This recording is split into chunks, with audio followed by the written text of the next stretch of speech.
तृणमूल कांग्रेस की राष्ट्रीय महासचिव और सांसद अभिषेक बैनर्जी एक बार फिर से जांच एजेंसियों के रडार पर हैं। फ्रॉड हस्ताक्षर के साथ ही अब चुनाव प्रचार के दौरान दिए गए कथित उकसाव बयान और डीजे बजाने वाली टिप्पणी को लेकर आज उन्हें सीआईडी ने पूछताछ के लिए तलब किया।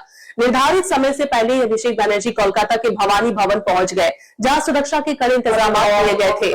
बताया जा रहा है कि सीआईडी उनके भाषण के शब्दों, हाव भाव और पूरे घटनाक्रम की बारीकी से जांच कर रही है। आखिर क्या था वह बयान और क्यों बढ़ी अभिषेक की मुश्किलें, देखिए पूरी खबर। चुनावी मंच पर दिया गया एक बयान अब बना मुसीबत का सबब। डीजे बजाने वाली टिप्पणी को लेकर सीआईडी के सवालों के घेरे में अभिषेक बैनर्जी। कल ही 11 घंटे पूछताछ के बाद आज एक बार फिर से सीआईडी के सवालों के घेरे में है अभिषेक बैनर्जी। लोकसभा चुनाव प्रचार के दौरान दिए गए एक बयान को लेकर तृणमूल कांग्रेस के वरिष्ठ नेता और सांसद अभिषेक बैनर्जी की मुश्किलें लगातार बढ़ती नजर आ रही है। मंगलवार को अभिषेक बैनर्जी कोलकाता के भवानी भवन स्थित सीआईडी मुख्यालय पहुंचे, जहां उनसे कथित उकसाऊ भाषण और डीजे बजवाने संबंधी टिप्पणी को लेकर पूछताछ की जा रही है। मिली जानकारी के अनुसार 16 अप्रैल को भगवानपुर की एक जनसभा में अभिषेक बैनर्जी ने कहा था कि अगर आप बेटे हैं बाप के तो फिर 4 तारीख को दोपहर 12 बजे के बाद बंगाल में रहिए। 1 बजे के बाद रविंद्र संगीत की धुन पर डीजे बजेगा और कान झंझना हो जाएंगे। इसी बयान को लेकर सबसे पहले विधान नगर साइबर थाने में शिकायत दर्ज हुई थी।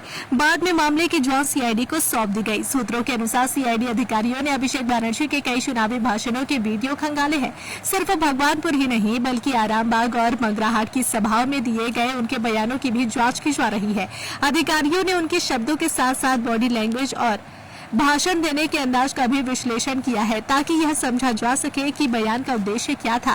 मंगलवार सुबह करीब 11:45 पर अभिषेक बैनर्जी अपने कालीघाट स्थित आवास से निकले और अपने वकील के साथ भवानी भवन पहुंचे। सीआईडी कार्यालय के बाहर भारी संख्या में पुलिस बल तैनात किया गया था। सुरक्षा व्यवस्था इतनी कड़ी थी कि आम लोगों की आवाजाही पर भी विशेष नजर रखी जा रही थी।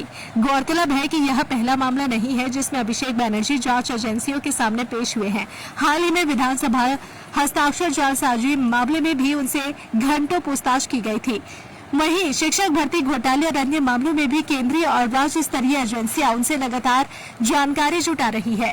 सूत्रों का कहना है कि चुनावी भाषणों में दिए गए बयानों को लेकर सीआईडी कुछ अहम सवाल तैयार कर चुकी है। जांच एजेंसी का यह जानना चाहती है कि आखिर उन बयानों का संदर्भ क्या था और क्या उन टिप्पणियों से किसी तरह की उत्तेजना या तनाव फैलने की आशंका थी। दूसरी ओर तृणमूल कांग्रेस का दावा है कि विपक्ष राजनीतिक कारणों से उनके नेताओं को निशाना बना रहा है, जबकि विपक्ष का आरोप है कि चुनाव प्रचार के दौरान कई नेताओं ने मर्यादा की सीमा पार की थी और अब उन्हीं मामलों की जांच हो रही है।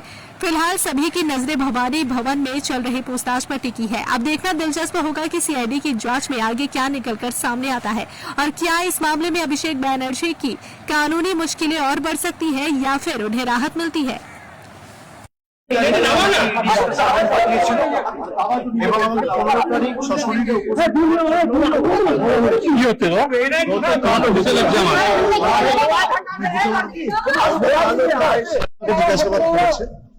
এবং বিগত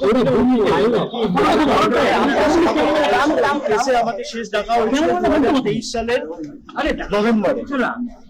আমি কখনো এসেছিলাম, তার আগে সেপ্টেম্বরে ডাকা হয়েছিল, আমি কখনো এসেছিলাম। আমাকে দিল্লিতে দুবার ডাকা হয়েছে, আমি গেছি, সিবিআই অফিসে গেছি, সব মিলিয়ে 10-12 বার কেন্দ্রীয় তদন্তকারী সংস্থাদের সামনে উপস্থিত হয়েছে। আমার সামর্থ্য অনুযায়ী যতটুকু সাহায্য সহযোগিতা করা, যেগুলো তাদের জ্ঞাতার্থে আনার প্রয়োজন, যে প্রশ্নগুলো আমার করেছে এবং তারা তাদের কাজ করছে। রাজনৈতিক প্রেসার আছে না আছে আমি সেটা যাব না, তার কারণ বিজেপি নিয়ে যত কম বলা যায় তত ভালো। একদিকে দল ভাঙানির খেলা, আর একদিকে বিরোধী শক্তি যারা লড়াই করছে মাথা নত না করে তাদের কি করে দমানো যায়, তাদের ধমকানো যায়, চমকানো যায়, তাদের ভেঙে ঘুরিয়ে দেওয়া যায়, তার যত বিরোধী শূন্য করে দেওয়া যায় পশ্চিমবঙ্গকে, সেই চেষ্টাই গত 1 মাস ধরে করা হয়েছে।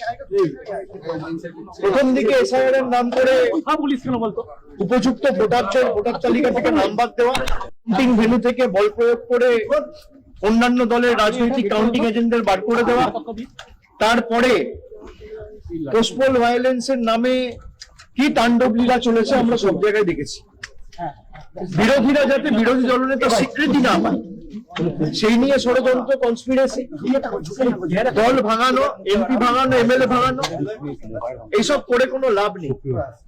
তারা ভেবেছিল যারা এজেন্সির ভয়ে এদিক ওদিক চলে যাচ্ছে মমতা বন্দ্যোপাধ্যায়ের সাথে বা মানুষের স্বার্থকে সামনে রেখে যারা লড়াই করছে, আমরা হয়তো চলে যাব, দমে যাব, মাথা নত করব, আত্মসমর্পণ করব, বিকিয়ে যাব। আমাদের গলা কেটে দিলেও আমরা আত্মসমর্পণ করার লোক না, আমরা লড়াই করার লোক। আমাকে যতবার ডেকেছে আমি বিগত দিনেও এসেছি, আমি আগামী দিনেও আসবো।